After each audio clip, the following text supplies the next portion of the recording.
Tech ലോകത്ത് നിന്നുള്ള വാർത്തകൾ. ഫോക്സ്കോൺ തമിഴ്നാട്ടിൽ 15,000 കോടിയുടെ നിക്ഷേപം നടത്തും.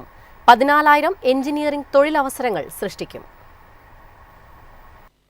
ലോകത്തിലെ ഏറ്റവും വലിയ ഇലക്ട്രോണിക്സ് കരാർ നിർമ്മാണ സ്ഥാപനമായ ഫോക്സോൺ ഗ്രൂപ്പ് സംസ്ഥാനത്തെ അടുത്തഘട്ട വിപുലീകരണത്തിന്റെ ഭാഗമായി തമിഴ്നാട്ടിൽ ഏകദേശം 15,000 കോടി രൂപയുടെ നിക്ഷേപം നടത്തും.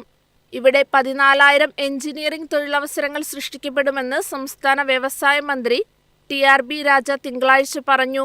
പുതിയ നിക്ഷേപങ്ങൾ പ്രധാനമായും കൃത്രിമ ബുദ്ധി നയിക്കുന്ന നൂതന സാങ്കേതിക പ്രവർത്തനങ്ങൾ, മൂല്യവർദ്ധിത നിർമ്മാണം, ഗവേഷണ വികസന സംയോജനം എന്നിവയിലായിരിക്കും ശ്രദ്ധ കേന്ദ്രീകരിക്കുക. ഫോക്സ്കോൺ ഉന്നത ഉദ്യോഗസ്ഥരുടെ ഒരു പ്രതിനിധി സംഘം ചെന്നൈയിൽ മുഖ്യമന്ത്രി MK സ്റ്റാലിനെ കണ്ടതിനു ശേഷമാണ് പദ്ധതി പ്രഖ്യാപിച്ചത്. തമിഴ്നാട്ടിൽ ഇതുവരെയുള്ളതിൽ വെച്ച് ഏറ്റവും വലിയ എഞ്ചിനീയറിംഗ് തൊഴിലവസര സൃഷ്ടി സംരംഭമാണിതെന്ന് രാജ എക്സ്പോസ്റ്റിൽ പറഞ്ഞു. ഐഫോണുകളുടെ നിർമ്മാണത്തിന് പേരുകേട്ട Foxconn group Apple, Google, Sony, Amazon, Dell, Microsoft, Cisco, Intel തുടങ്ങിയ ക്ലയന്റുകൾക്കും സേവനം നൽകുന്നു.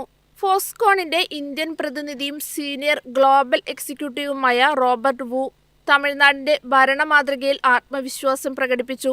സംസ്ഥാനത്ത് കൂടുതൽ നിക്ഷേപം നടത്താനുള്ള സന്നദ്ധതയും അദ്ദേഹം പ്രകടിപ്പിച്ചു. News desk MyFin TV. Record വിൽപ്പനയുമായി BMW ഗ്രൂപ്പ് ഇന്ത്യ 2025 ഉടനീളം ഉയർന്ന വളർച്ച കൈവരിക്കുന്നതിൽ തുടർച്ചയായി വിജയിച്ചുവെന്ന് BMW ഗ്രൂപ്പ് ഇന്ത്യ പ്രസിഡന്റും CEOയുമായ ഹർദീപ് സിംഗ് ബ്രാർ വ്യക്തമാക്കി. 2025 ആദ്യ 9 മാസങ്ങളിൽ രാജ്യത്തുടനീളം 11,978 കാറുകളും 3,976 മോട്ടോർ സൈക്കിളുകളും വിതരണം ചെയ്തുകൊണ്ട് BMW ഗ്രൂപ്പ് ഇന്ത്യയിൽ ഇതുവരെയുള്ളതിൽ വെച്ച് ഏറ്റവും ഉയർന്ന വിൽപ്പന കൈവരിച്ചതായി പ്രഖ്യാപിച്ചു. മൂന്നാം പാദ കാർ വിൽപ്പന 4,204 യൂണിറ്റിലെത്തി. കഴിഞ്ഞ വർഷം ഇതേ കാലയളവിനെ അപേക്ഷിച്ച് 21% വർധനവാണ് ഉണ്ടായിരിക്കുന്നത്.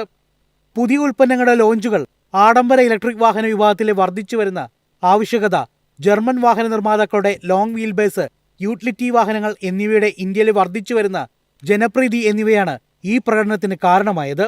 ഈ കാലയളവിൽ BMW 2,509 യൂണിറ്റുകളുടെ ഗണ്യമായ ഇലക്ട്രിക് വാഹന വിൽപ്പന രേഖപ്പെടുത്തി.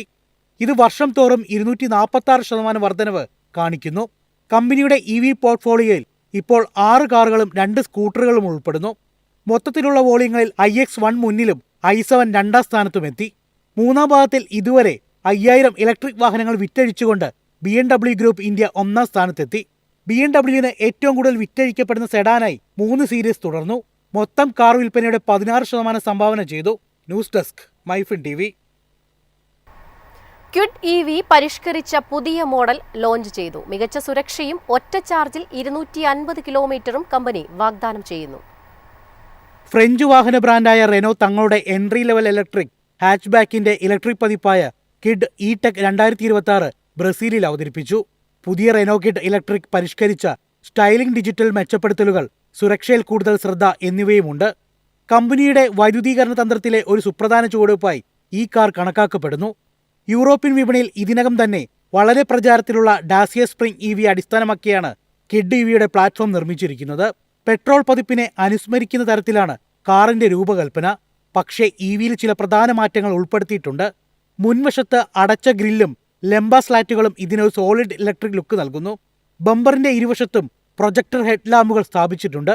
കിഡ് E-Techന്റെ പുറം ഭാഗത്ത് മറ്റു ചെറിയ ഇലക്ട്രിക് വാഹനങ്ങളിൽ നിന്നും വ്യത്യസ്തമാക്കുന്ന നിരവധി ഘടകങ്ങളുമുണ്ട്. ORVMകളിലെ ഇന്റഗ്രേറ്റുകൾ, ടേൺ ഇൻഡിക്കേറ്ററുകൾ, ഡ്യുവൽ ടോൺ വീൽ കവറുകളുള്ള 14 ഇഞ്ച് സ്റ്റീൽ വീലുകൾ, കട്ടിയുള്ള വീൽ ആർച്ച് ക്ലാഡിംഗ് എന്നിവ കാറിന് ഒരു ദൃഢവും സ്പോർട്ടിയുമായ നിലപാട് നൽകുന്നു. ഇന്ത്യൻ റോഡുകളിൽ പതിവായി പരീക്ഷണോട്ടം നടത്തുന്നുണ്ട്. 2026 ഇന്ത്യയിൽ അവതരിപ്പിക്കാനാണ് കമ്പനിയുടെ ലക്ഷ്യം. News desk MyFin TV.